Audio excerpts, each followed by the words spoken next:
we're targeting the millennials.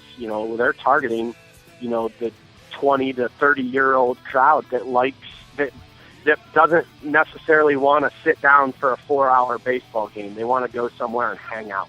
And that's they're a lot of trying what to make we it a see. hangout. Look at the state. You've been down there. How many times do you walk around and the concourses are loaded and people aren't sitting in the seats because there's groups and they're drinking or they're in this area, they're talking, they're doing this, that, and the other thing. You know what I mean? You're right. Congregating, a social thing, and creating a double-decker area. I mentioned that when I go to Browns games. A lot of times I'll walk around and they'll or even Cavs games, the restaurant or a quick Quaker steak or whatever it may be will be filled from beginning to end. Some of those people never went and sat in their seats. They stayed in that area the whole time. And I'm like, wow. But it's the way they prefer to go and do it. They're down there to socialize and they're watching the game, but they're down there for other reasons. Some people are connecting with businesses or whatever. But like you said, that's part of the realities. Exactly what the Indian said, adjusting the ballpark to the realities of the economy and to today's fan base. Yeah, I think so, and I don't blame them for doing it. I think they're damn smart for doing it. You gotta adapt, and I mean that goes back to all the things that we've talked about, and where I don't think Major League Baseball connects with our society the way that it used to, and so I don't blame the Indians for making their changes. And like I said, I think they're very wise to do so, and going back to probably what opened this whole can of worms is I think they're in a very, very difficult spot in putting a competitive team on the field year in and year out. And that's the trick right there. I mean, I think about this too. We're talking about downsizing the stadium a bit. To me, it's a lot like going from, different circumstances, but going from the cavernous stadium that was a multi-purpose 70,000 seat facility to going down to a much more baseball only, a much more intimate Jacobs Field at the time. I mean, you cut off, 30,000 seats or whatever. Didn't matter because you super served your base. Same thing here. 20 years later, you reevaluate the realities and the realities of the economy, and that's what they did. So we'll see how it all works out. I had no intention of going into this conversation, but hey, man, it ended up being an interesting ride through it. We'll see. I mean, these are problems that baseball, one way or another, whether you believe it or not, that they're going to have to deal with, because otherwise, like you said, this isn't just a Cleveland thing. This is a lot of places. Pretty much, I would say 75% of baseball towns are having similar, at least, discussions. Maybe they're not as deep into this as Cleveland and Tampa. Maybe they're just beginning the decline, or maybe they're just hitting the middle of it. But they're all realizing, man, the world has changed, and that baseball has to adapt as well. Yeah, I agree with you, and I too did not think we were going down this road today, but I think the fact that we did, demonstrates the concern or the problem, because I would rather talk about this for a half hour with you than talk about why the Indians are still mediocre, which we've done. It goes back to that season being so long and just the minutia of it.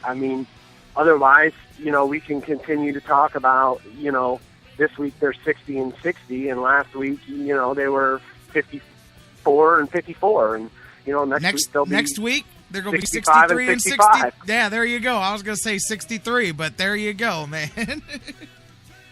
I was just about to say, by the time you and I come back next Thursday, what do you think? 63 and 63 after these next two series? It sounds about right. It's the way the season's gone. I know I'm one that quotes Sparky Anderson all the time and says after 40 games, you are what your record says you are. After $120, you really are. Yeah, and after 120, you definitely are what you are. And what the Indians are is 500, and they have done it all year long. So yeah, I'm confident in 63 and 63 next week when we talk. That sounds about right. We'll see, man. We'll see. It starts with Baltimore tomorrow, and we can see our buddy Ubaldo come to town. There'll be some rock and blast fireworks. Let's see how those crowds are, and let's see how the Indians play. They definitely need to play better than they did in Game 2 against Arizona, or else Baltimore may serve them up something, because Baltimore is no team to screw around with. Then you get past that, let's see what the next 9 games bring. Mike, awesome conversation as always, man. Thank you. And next week we'll see what side of 500 the Indians are 7 days from now. Sounds good, my man. Thanks, man. I appreciate it. Mike Brandenberry from DidTheTribeWinLastNight.com. You guys can tweet with Mike, as always, at DidTribeWin. My man, Dr. Football's out there somewhere in Arizona, like, looking at the clock going, man, that's a lot of Indians talk going on. We're going to get my man, the doctor's in the house, Dr. Football. Bill Check is going to join us here just a minute after the break. We'll talk some Browns and some NFL. Still more sports fix to come. Hey, listen, I'm trying to make up for Monday and Tuesday here. A couple of long shows should do the trick. So sit tight. Don't go anywhere. We'll be right back with Dr. Football next here on the Sports Fix.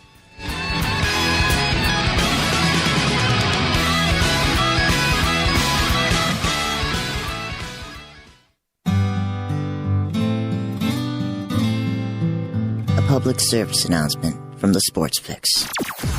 We here at the Sports Fix and our affiliates would like to apologize for any disturbing verbal actions, but remember, it's better having them trapped in a box than loose on the streets. Public service announcement from the Sports Fix. The Sports Fix, the sports show that cares. Guys, want to take just a second as we head into this break and remind you about the official business printing source of the Sports Fix, our friends at Signs and Ship. Signs and Ship, I'm telling you, Chris and Pam, they've taken care of me since day one, and they can do the same for you. Whether you're a small business that's already been established and you're looking to grow to that next level and expand your business, or perhaps you've got an idea that you just know is going to be a great business and you need to figure out how to brand it and how to promote it and put it out there, Signs and Ship is the place for you. If you need a logo, they can create one for you. They have a fantastic graphic designer. Business cards, signs, banners, yard signs, mobile advertising, anything you can think of that you need to promote your business, they've got it at Signs and Ship. The best thing about them, too, is each of their locations, whether it's the home base here in Elyria, Ohio that I work with, or their spots in Virginia, Florida, and Pennsylvania, it's all local sourced. Very important to me, because we all understand that small business is the lifeblood of the community. So check them out, signsandship.com, or call Chris and Pam today, 440-323-6060, the home office in Elyria, Ohio. Signs and Ship, quality printing at affordable prices. It's the Sports Fix. We'll be right back. Indians fans, GV Art and Design has unleashed their new baseball collection. This summer, you've got to have one of the hottest baseball shirts available. Indians themes, GV Art has them covered from top to bottom. Chief Wahoo, keep the Chief, one of the hottest sellers going today. GV Artwork, knocking it out of the park, teaming up with Michael Brantley to create a custom Dr. Smooth t-shirt, bringing back an old classic. GV Artwork, bringing out the wild thing. Give them the heater design. The Cleveland That I Glove collection continues to grow. New designs for women and so much more. GVArtwork.com, bringing it full force to the plate for baseball season this year. Whether you check them out online, GVArtwork.com, use the sales code FIX10, FIX10 to save 10% on your total purchase. Whether you go to their store in Lakewood, check them out at the Cleveland Indians team shops around Progressive Field, and so much more. GV Art and Design. It's not just a shirt, it's a statement. Sports Fix listeners, like us on Facebook today. Facebook.com/The Sports Fix. I've been a pro wrestler my whole life, so championship belts have always kind of been a way of life to me. But did you know title belts are quickly becoming the fastest rising and the most popular new way for people to celebrate all kinds of things you never would have thought of before? We use it for our fantasy football league. It's a really cool conversation piece. Office pools, employee of the month, you name it. There's tons of different trophies that you used to buy plaques for. Well, I'm here to tell you about Pro-Am Championship belts, who have the highest quality championship belt with the lowest prices. Replace those old trophies with stock belts on hand that they can customize for as low as $30. Any occasion, celebrations, awards, championships, fantasy leagues, gifts, plus wrestling, mixed martial arts, boxing. If you need championship belts, check them out. Pro-Am Championship Belts, ProAmBelts.com. Look them up on Facebook, Pro-Am Belts. Trust me, nothing says cool like doing the discount double check with a real championship belt. Just ask Aaron Rodgers. Now you too can have one thanks to Pro-Am Championship Belts. Hi, this is CJ Miles of the Cleveland Cavaliers, and you're listening to the Sports Fix.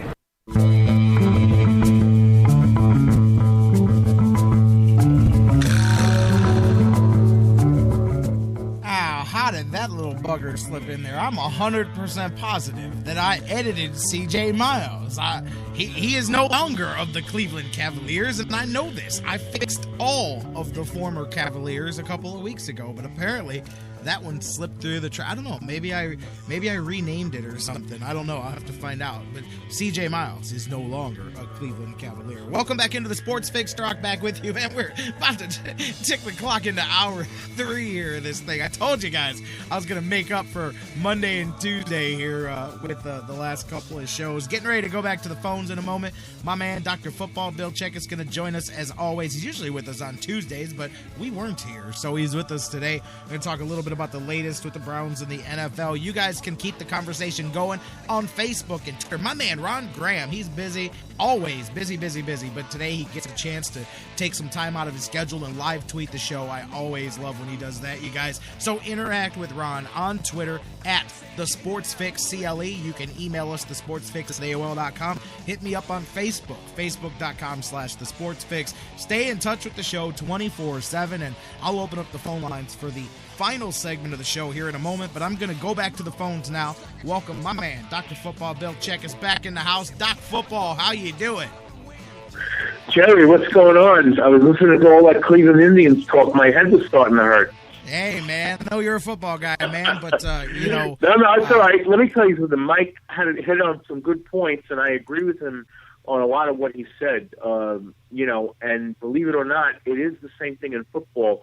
You know, owners have to reevaluate what they're doing with their stadiums every 15, 20 years. They have to decide if they are making the right choices. And that is a lot of what led to the Meadowlands to become MetLife Stadium. They needed to make some changes, even though I love going to the old Giant Stadium. You know, the new building is nice. It takes a little bit away from the, you know, the fan atmosphere, and it makes it more of a high dollar thing. But, you know, it's a good looking building. It's great on the inside. I know you've never been there, but, you know, I did a little bit before I came out here. And I probably covered about 9 or 10 games there before I came here after the building opened. And it was definitely a big improvement, including the number of elevators and escalators over the old building. Oh, yeah. I mean, you know, even the new Brown Stadium that they built, you know, compared to the old one, I mean, I'm a sucker for the old stadium, you know, the old dirty, musty, urine-stained, you know, Brown Stadium from Municipal Stadium from all those years, you know. And when the new one opened, the first time I covered a game there, I was like, wow, this is, I mean, it's nicer, you know, it's cleaner, it's, you know, it's different, it's sanitized, it's not gritty, it's not what the Brown Stadium used to be. But then again, neither was the football that they put in there in 1999 either. That would explain a lot of it there. But, you know, even talking about, bringing up the stadiums in the NFL with what Mike and I were talking about, we kind of flashed onto the blackouts thing because a caller had mentioned earlier that maybe baseball would do better doing that. I say the opposite. Not only that, but I think football I think they're on the verge of dropping that, or am I wrong? But reading the landscape, I think that they have got to realize that blackout policy, it doesn't matter. Either the game's they're either gonna be there or they're not, but you can't keep it off of TV. But it's what keeps their games selling 75% of their tickets. Yeah, and that's the thing. The NFL is considering dropping it. And among that situation, what you just mentioned, you know, maybe they are getting some sellouts. But the fact of the matter is, if they have a sellout and the fans still don't show up, they don't get the parking revenue and the sessions.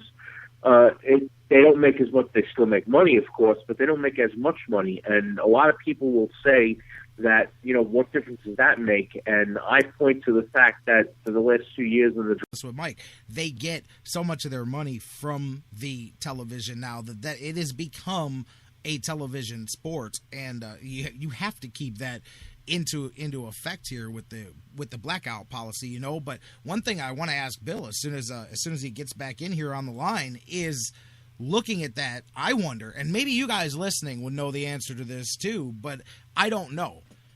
With the blackout policy, I know that stops, traditionally the local